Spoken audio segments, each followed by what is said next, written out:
Mr. Bouazon, Mr. Ibrahima, ladies and gentlemen, good morning.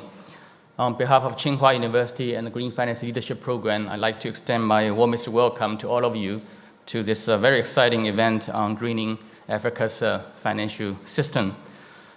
I should thank our co-host, which is the Casablanca Finance City, for doing most of logistics, especially Saeed and Manom, been working very hard on arranging the 200 people coming here to the beautiful city.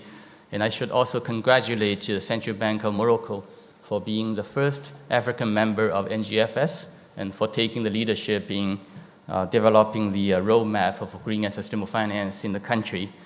And I should also thank the supporters of this event, including UNEP-FI, IFC, and its SPM, UK Pact, Energy Foundation China, European Climate Foundation, and many other, especially experts who will be speaking during the sessions in the coming 2 days.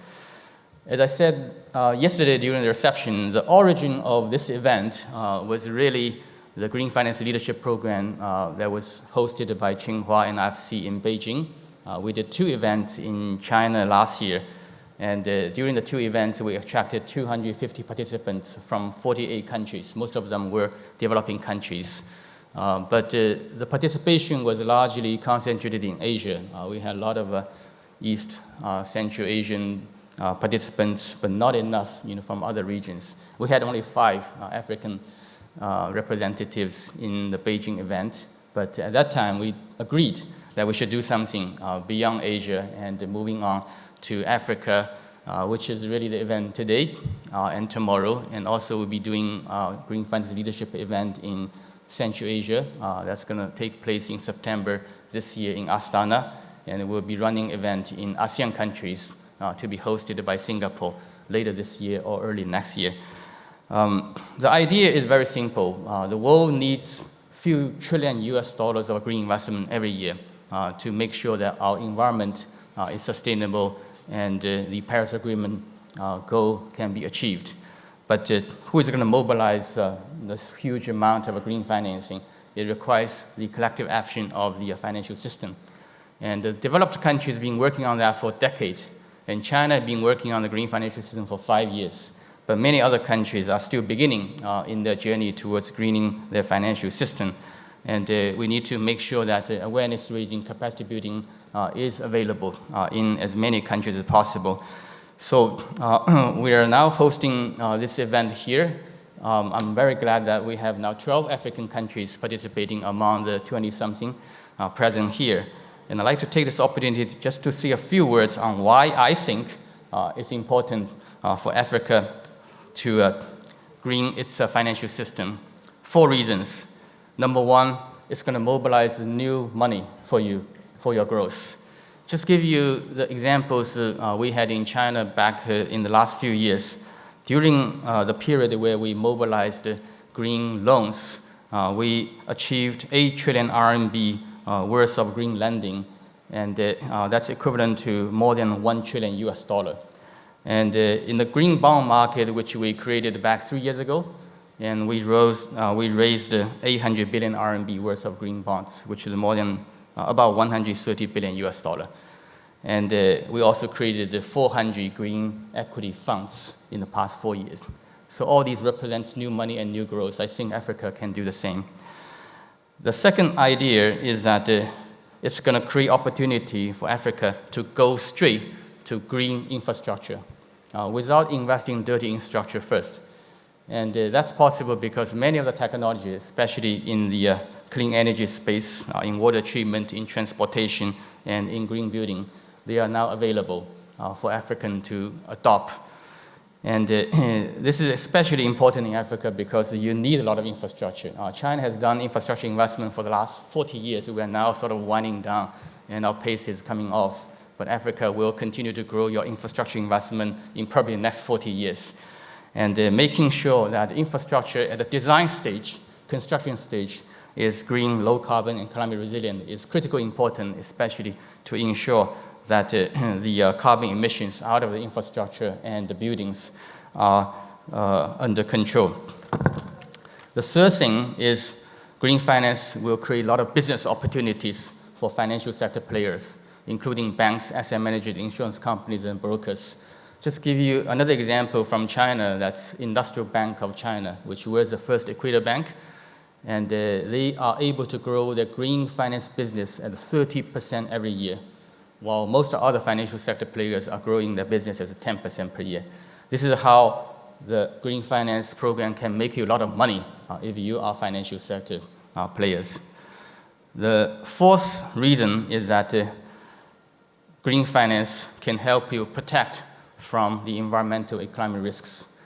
We just did a study within the research center in Tsinghua showing that in 6 years' time, if you're still investing or lending a large part of your money to the coal-fired power sector, you end up with 26% non-performing loan ratio. Your default rate will go up to 26%.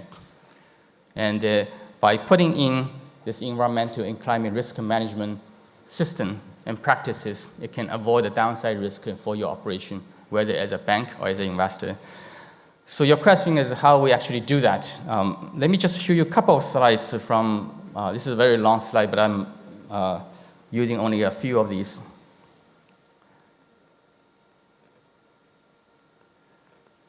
What we did in China in terms of creating what I call ecosystem for a green financial system.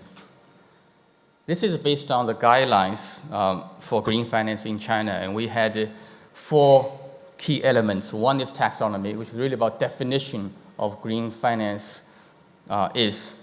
The second thing is policy incentives, making sure that some of the projects which are delivering environmental benefits, they can generate enough return for private sector investors.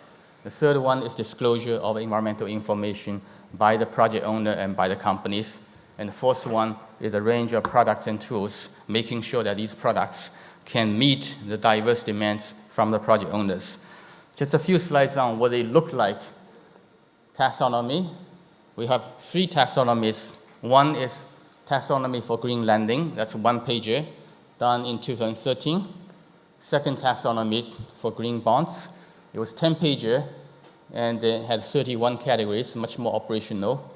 And third taxonomy is called green industry taxonomy, 60 pages with 200 lines. And we have all the templates. Anyone who want it, and you want to cut and paste, we will make it available to you. Second thing on incentives. This is just a couple of incentives out of the 170 in China for green finance. One is called the Green MPA, which is done by the central bank, incentivizing banks which has a high proportion of green loans. They get a high score in the macroprudential assessment, which will translate into monetary incentive from a central bank to commercial bank. Second one, again, from the central bank, is called re-lending facility. Namely, the central bank provides cheaper money to the commercial banks and asks them to lend cheaply to the green projects which qualify the taxonomy. The third one, interest subsidies by local governments. In one place, which is Jiangsu government, they subsidize 30% of the green bond interest payments. And another place in Huzhou, they subsidize 12% of the green loan interest payments. And finally, just as an example of what's maybe coming in the future, this is my proposal to the Monetary Policy Committee, that China should cut the risk weights for green loans from 100% to 50%. If this is done, it's going to cut to the funding cost for all green projects by 50 basis points in one go. It's not done yet, but it's being discussed. What do we mean by disclosure? This is just one disclosure by one green bond issuer.